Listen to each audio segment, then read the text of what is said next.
In this video, I'm going to talk about carbohydrates and whether we should be eating carbs as women in midlife, what types of carbohydrates I recommend, and how many. I'll also give you some tips as to the types that you can include in your diet and what I personally include as well. So firstly, why do we need carbohydrates? Well, we need glucose for energy. Glucose is our primary source of energy, especially for the brain. The brain utilizes glucose. It actually utilizes about 20% of the glucose that we consume from our food, even though it's only about 2% of our body weight. And glucose is also the primary fuel for our muscles during exercise or during movement. And glucose can be stored in the muscles in the form of glycogen as well as in the liver. So that's why we need to eat carbohydrate foods that provide us with the glucose. Now, I know that people often talk about being on a low carb diet or a ketogenic diet, and that the brain prefers ketones as a fuel source. And whilst that might be true, you can only really provide the brain with ketones if you're on a true ketogenic diet, and that isn't the case for most people. So for this conversation, let's assume that most people are eating a diet which includes carbohydrates. So there are various forms of carbohydrates, and you're probably familiar with complex carbs as opposed to simple carbs, and there's also starchy carbs as well. So complex carbs would be those carbohydrates that are bound up with fiber, and the glucose from those carbohydrates releases more slowly into the bloodstream as in the form of sugar, as opposed to the simple carbohydrates, which release sugar into the blood more quickly. And those are the types of carbohydrates that are much easier to eat because they're usually lower in fiber, so you can eat those more quickly.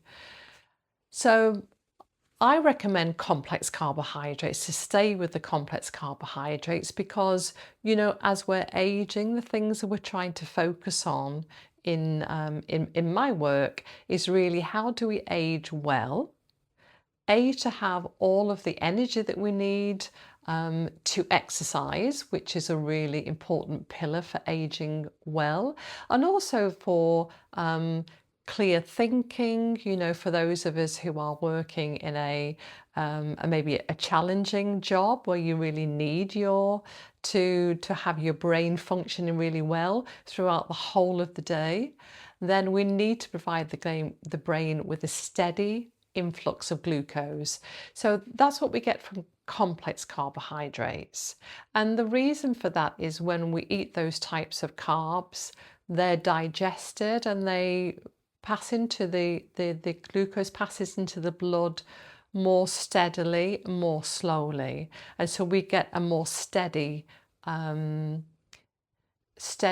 influx of glucose into the blood rather than a rush of glucose into the bloodstream, which our body then has to deal with. So that's one thing, is for energy.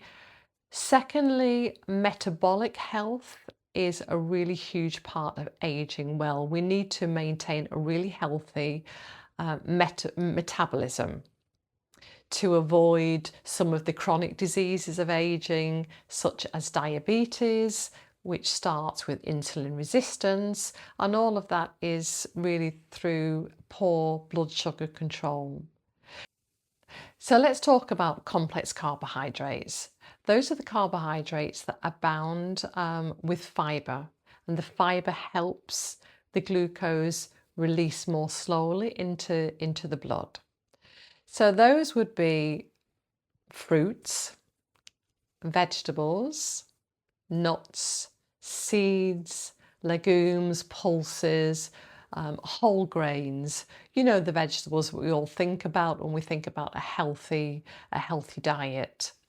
What's also important is that those foods are in their original form as much as possible, rather than being heavily processed. So when I'm talking about whole grains, I'm not talking necessarily about whole grain bread or pasta, which can be included in small amounts. I'm really talking about the grains in their original format. Now, the foods that I suggest, the carbohydrates that I suggest to avoid, either completely, depending on what your metabolic health is like, but at least reducing. So having them in much smaller amounts and having as a treat, there would be the simple carbohydrates. So anything that's either more highly processed, or simple, anything with a lot of simple sugars in.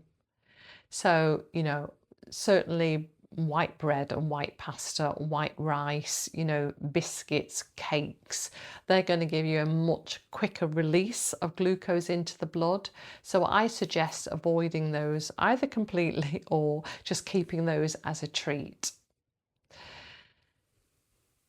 So to give you some ideas, I talk about a healthy, balanced plate, and that being a plate where half of the plate is colourful fruits and vegetables, because fruits and vegetables in their whole original form contain a lot of fibre. As I've already said, that will give you a more slowly gradual release of sugar into the blood. They also contain a lot of vitamins, minerals, polyphenols. And again, the polyphenols are really important for the gut microbiome as well as the fibre in the fruits and vegetables. And we need to maintain a healthy microbiome as we age. And I'll talk a lot more about that in other videos. But that's what all the fruits and vegetables will give you a good slow release of energy, plus all of the other goodness that's in them. So half of the plate should be fruits and vegetables. And then a quarter of the balanced plate will be your protein, whichever form of protein you eat. Now the other quarter, we normally say carbohydrates. So what I recommend, those carbohydrates should be primarily for a woman in midlife, would be things like beans, legumes, chickpeas, pulses. And the reason is because not only do they contain complex carbohydrate, lots of fibre, but they also contain protein as well. And so you're getting added benefits there. Now that quarter of a plate could be something like whole grain brown rice, but you're not getting as much protein. It could be quinoa or those kind of things, some kind of a pulse. So that is my recommendation for women over 50. And then from that balanced plate, you'll have a good slow release of glucose into the bloodstream, which will help regulate your metabolism, regulate your energy, plus you're getting all your fibre needs as well as your protein needs.